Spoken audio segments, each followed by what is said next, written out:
Good evening, you handsome lot. And you probably noticed I haven't got my glasses on today because it is snowing and I can't be doing with water and snow dropping on my glasses. I'm wiping them all the time. But however, we've got a 2018, 2019 Jaguar E-Pace with quite a few engine management faults. And I'll flip it round, flip the camera round, and I'll show you them faults right now.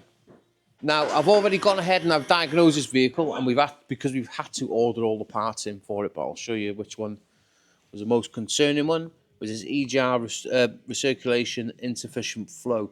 If we go around to database, we're going to take you to launch database. We've got 2018-19 insufficient flow. And if we go down to smart case, click it,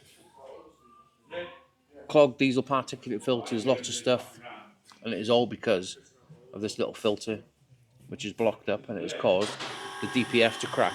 And how I know if the DPF is cracked, it's a simple test. Come around to the back of the vehicle, put your fingers in the exhaust, and if you were getting soot like that, that DPF has failed. It's as simple as that. And there is the brand new one. Should we go ahead and get it fitted? Now, the DPFs on these vehicles, they are relatively easy to change and quite simple to get to, which I'll show you now. Just around the back here, there's various sensors that we've got to unplug. But it can catch out, and it can put a lot of expense on the job because of these particle sensors in the exhaust and the temperature sensors, because what normally happens with them is that they seize in the exhaust, and as you're undoing them, they can pull the thread. So even though the DPF is an expensive job to start with, if these don't come out, each sensor is like 250–300 quid.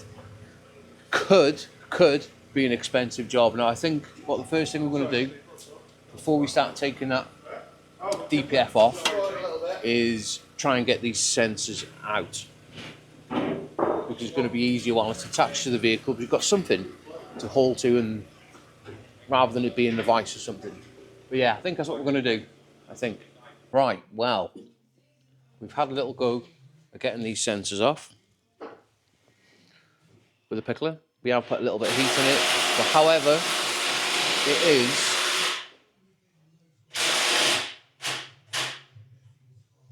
Ben. Anyway, these threads, they are pulling, so it's now going to spiral out of control. What I'm going to do is go ahead and remove the particle filter itself, and I just hope that I can get some sensors out, because if we have to replace all of them, it's over £1,000 added to the cost of the DPF just for the sensors. Absolutely crazy. But yeah, we need to plod on. Anyway, it's got to be fixed regardless. So I think the next step we need to do, remove the AdBlue injector, disconnect the EGR pipe, this exhaust clamp, and try and get the 3 bolts off the turbo, hopefully, and then we can get it off. Right, well, we've managed to save one temperature sensor, which is that one that goes in there. So we'll keep that one nice and safe. We are doing our best. We are doing our best, honestly. Right, well, we are now halfway. I'm going to put my mic up.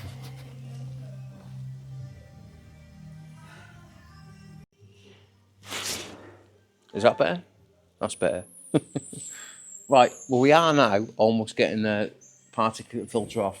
Now, I've undone the 3 bolts on the top of the filter there itself, going to the turbo. And how I did it, now I always, bit of old school, rather than use 3/8 stuff, use 1/2 inch, because you get a better feel for it. We've uncoupled that sensor, which goes on the top of the subframe, the DPF pressure sensor, and also the upstream temperature sensor. I think we can just get these rubbers off now, and that filter will be off, I think. Let's get this DPF off.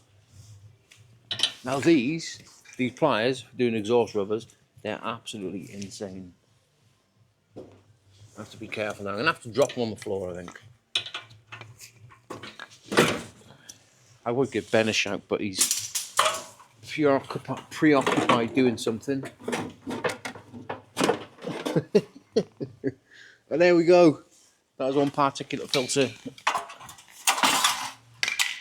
off. Right, well with that DPF now on the floor, I can go ahead and try and get that upstream temperature sensor out and the other oxygen sensor out of the way, or knock sensor, whatever you want to bloody call it. Yeah, I'm going to have a little bit of heat and see if we can get them out. 1 out of 5 up to now.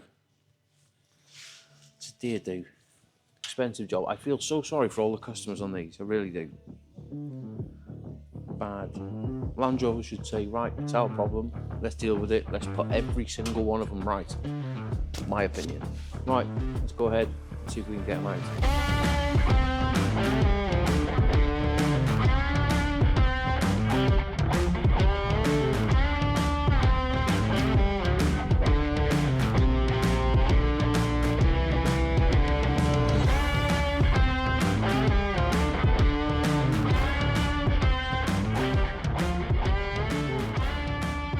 Well, as you've just seen, I've managed to get the 2 front sensors out, but unfortunately, I did try, as you've just seen again, I did try getting these back ones out, but unfortunately, they have pulled the threads.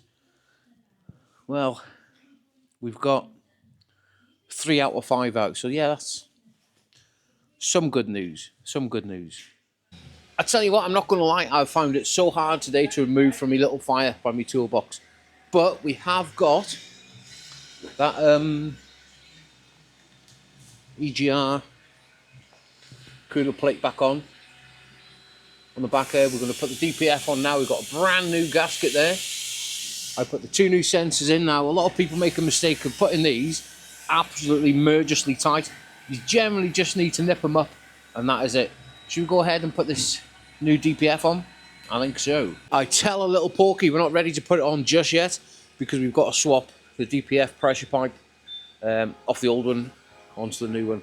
Now remember the first time that I ever did one of these, I tried taking the pipes off when it was still in the chassis, and I tell you what, they are rather fiddly. So now what I do, 8mm on the plug and bring it all off together.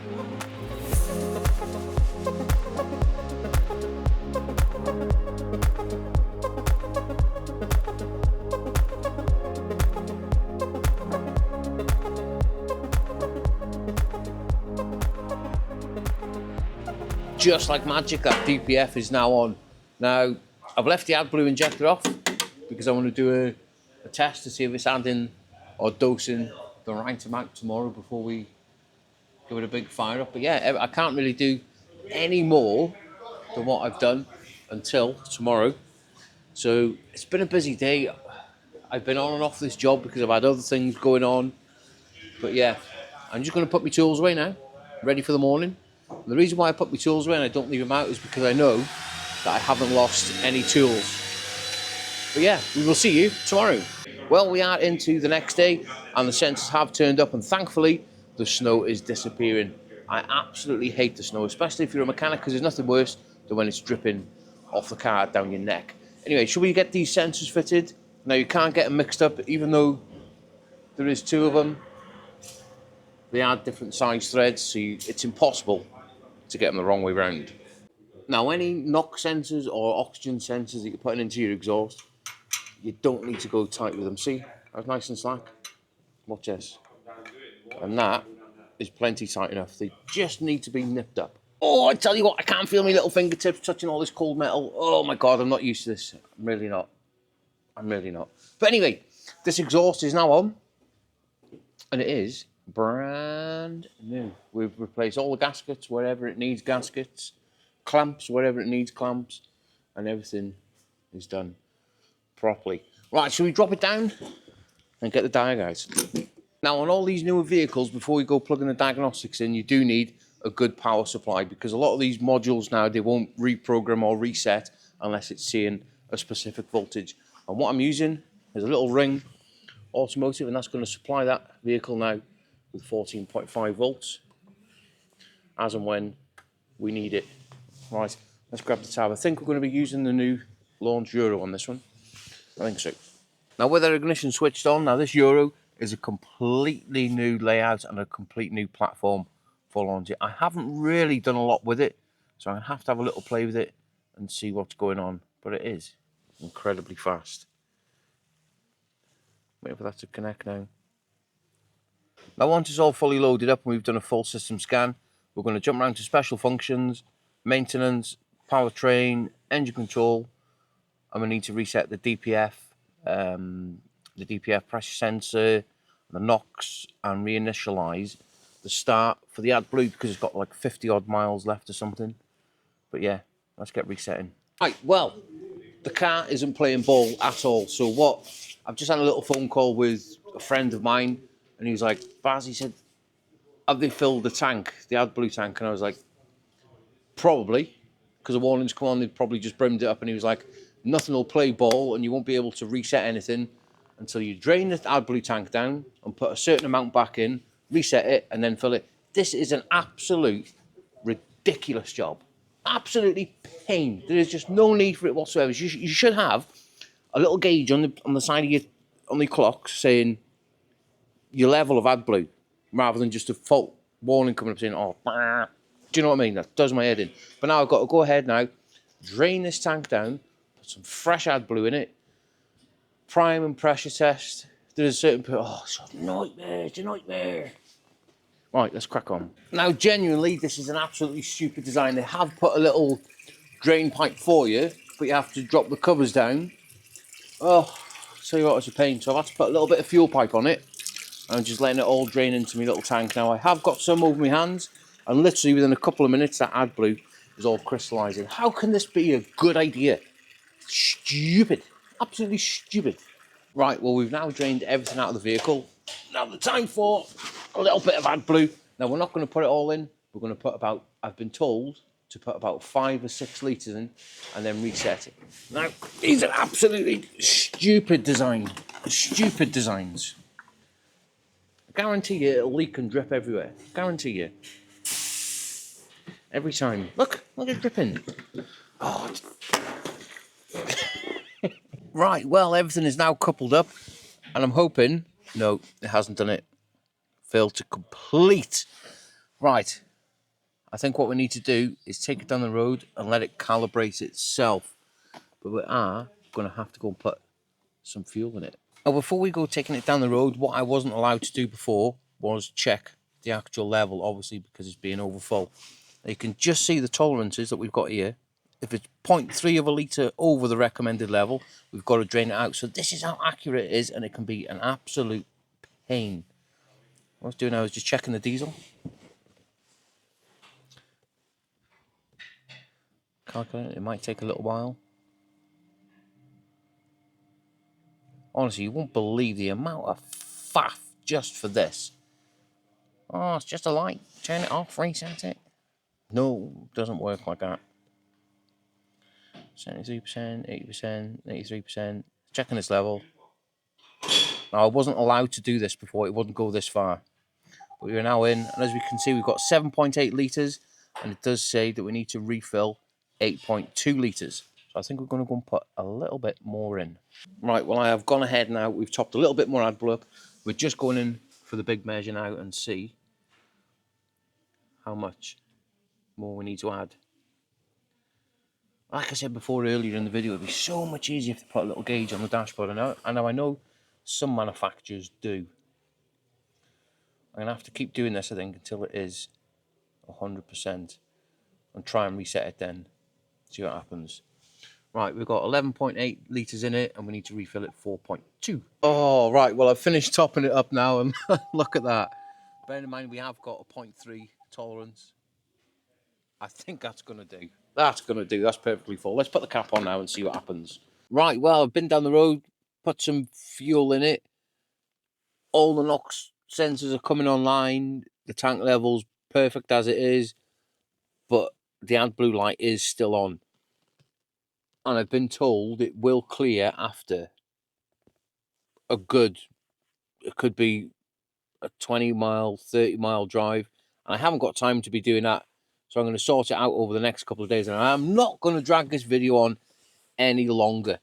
But I will do, if it doesn't cure itself, I will do another video on repairing